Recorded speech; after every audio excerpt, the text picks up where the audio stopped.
नमस्कार, मैं राहुल कठेरिया। क्या कर्नाटक में कांग्रेस पार्टी की सरकार गिर जाएगी?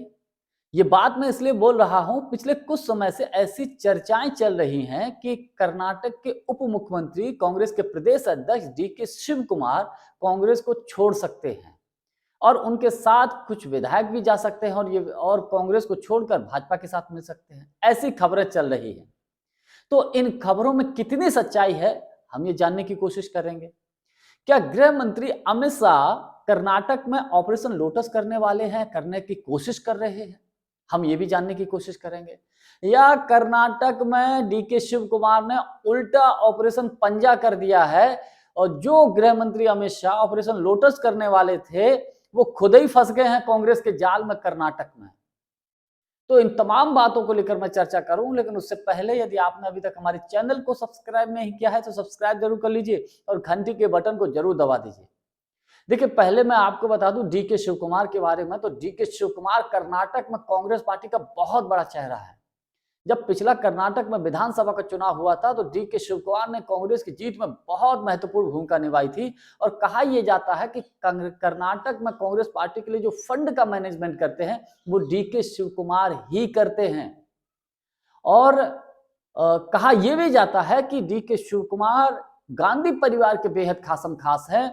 जब कर्नाटक में कांग्रेस पार्टी ने पूर्ण बहुमत हासिल किया तो लोग कहने लगे थे कि कर्नाटक में मुख्यमंत्री डीके शिव कुमार बनेंगे, लेकिन एक बार राहुल गांधी और सोनिया गांधी के कहने पर वो मान गए और वो उप मुख्यमंत्री बन गए और मुख्यमंत्री सिद्धरमैया को बना दिया गया। तो डीके शिव कुमार कितने महत्वपूर्ण हैं, कितने पावरफुल हैं, इसका अंदाजा आप ऐसे ही लगा सकते हैं। दूसरी मैं बात बताऊं, डीके शिव कुमार का महत्वपूर्ण रोल रहा है हिमाचल में कांग्रेस की सरकार को बनवाने का। तमाम राज्यों में कांग्रेस की सरकारों को बनवाने में या उनकी सरकारों को बचाने में डीके शिव कुमार बेहद महत्वपूर्ण भूमिका निभाते हैं, चाहे तेलंगाना ही क्यों ना हो, उनके बगल का राज्य है। अब बात करते हैं कि आखिर ये चर्चाएं शुरू कैसे हुई। देखिए, अभी कुछ दिन पहले डीके शिव कुमार कुंभ आए थे और कुंभ में आने के बाद बेहद सादगी से आए और चुपचाप नहा के चले गए। उन्होंने यूपी सरकार की तारीफ कर दी, योगी सरकार की तारीफ की और कुंभ की तारीफ की। तो उसके बाद कुछ इस तरीके की सुगबुगाहट शुरू हुई। लेकिन सबसे ज्यादा जो चर्चा शुरू हुई वो तब हुई जब एक धर्म गुरु हैं जिनका नाम है जग्गी वासुदेव। उनका एक कार्यक्रम हुआ। उस कार्यक्रम में जग्गी वासुदेव के एक तरफ कर्नाटक के उप मुख्यमंत्री कांग्रेस के प्रदेश अध्यक्ष डीके शिव कुमार बैठे थे और दूसरी तरफ उसी फोटो में गृह मंत्री अमित शाह जी बैठे थे और बीच में जग्गी वासुदेव जी बैठे थे। बस उसके बाद चर्चाओं का बाजार शुरू हो गया है।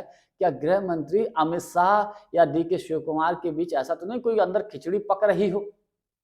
कहीं ऐसा तो नहीं भारतीय जनता पार्टी ने कर्नाटक में एकनाथ शिंदे ढूंढ लिए हो डीके शिव कुमार के रूप में? तब से ये चर्चाओं का बाजार गर्म हो गया है। डीके शिव कुमार से जब पत्रकारों ने बात कहा तो उन्होंने स्पष्ट तौर पे कहा कि मैं ऐसा कतई नहीं करूंगा, मैं कांग्रेस पार्टी का लॉयल हूं, गांधी परिवार का लॉयल हूं, ऐसा कभी नहीं हो सकता। लेकिन उन्होंने ये भी कहा कि हाँ, भारतीय जनता पार्टी के लोग हमारे विधायकों से, हमारे नेताओं से संपर्क कर रहे हैं, करने की कोशिश कर रहे हैं, उन्होंने ये भी कहा है। इसका मतलब कर्नाटक में कुछ ना कुछ तो गड़बड़ है, कुछ ना कुछ तो चल रहा है। अच्छा, गृह मंत्री अमित शाह जी का ये शुरू से ये रहा है कि जहां अच्छी खासी सरकारें चल रही हों तो कांग्रेस की सरकारों को तोड़ो, विशेषकर कर्नाटक जैसे राज्य की, क्योंकि कर्नाटक में कांग्रेस पार्टी बेहद पावरफुल है। और देखिए, पार्टियों को चलाने के लिए फंड की बेहद आवश्यकता पड़ती है, तो कर्नाटक आर्थिक तौर पर बेहद समृद्ध है और कर्नाटक अगर कांग्रेस के हाथ से निकल गया तो कांग्रेस कमजोर हो जाएगी, इसमें कतई कोई दो राय नहीं है, बहुत बड़ा नुकसान हो सकता है। लेकिन डीके शिव कुमार को भी कांग्रेस का चाणक्य कहा जाता है। अब खबर ऐसी है कि गृह मंत्री अमित शाह करने वाले थे कर्नाटक में ऑपरेशन लोटस, लेकिन उल्टा डीके शिव कुमार ने खेल कर दिया है कर्नाटक में। अब खबर यह है कि राहुल गांधी से इशारा मिलने के बाद डीके शिव कुमार ने कर्नाटक के कई बीजेपी के विधायकों को साथ लिया है। कई बीजेपी के विधायक कर्नाटक में डीके शिव कुमार के संपर्क में हैं। वो जब चाहें वो कांग्रेस के पाले में आ सकते हैं। यानी कि ये पूरा प्रकरण अमित शाह के लिए, भारतीय जनता पार्टी के लिए गले की फांस बन गया है। कहां कांग्रेस के विधायकों को तोड़ने चले थे, उल्टा भाजपा के विधायक कांग्रेस के संपर्क में आ गए हैं।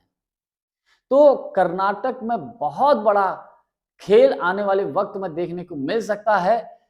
हालांकि जिस तरीके से डी के शिव कुमार के बारे में अफवाह चलाई जा रही है कि वो मुख्यमंत्री बनना चाहते हैं, तो ये बात सही है, वो मुख्यमंत्री बनना चाहते हैं, हर किसी की इच्छा होती है। लेकिन अब चूंकि सिद्धरामैया वहां के मुख्यमंत्री हैं, तो खबर जहां तक मेरी जानकारी है ऐसी भी है, अब इस बात की मैं पुष्टि नहीं करता, कि शायद कर्नाटक में जब सरकार बनाई गई थी तो 2.5 साल का प्रपोजल दिया गया था। 2.5 साल सिद्धरामैया मुख्यमंत्री बनेंगे, 2.5 साल डी के शिव कुमार बनेंगे। तो हो सकता है कि आने वाले वक्त में कांग्रेस पार्टी ऐसा कदम उठाए कि डी के शिव कुमार को आने वाले वक्त में मुख्यमंत्री बना दे। लेकिन जो चाल भारतीय जनता पार्टी कर्नाटक में चलने जा रही थी, वो भारतीय जनता पार्टी की चाल फेल हो गई है। क्या नाम, गृह मंत्री अमित शाह जी की चाल फेल हो गई है। उल्टा गृह मंत्री अमित शाह जी या भारतीय जनता पार्टी ही कर्नाटक में फंस चुकी है।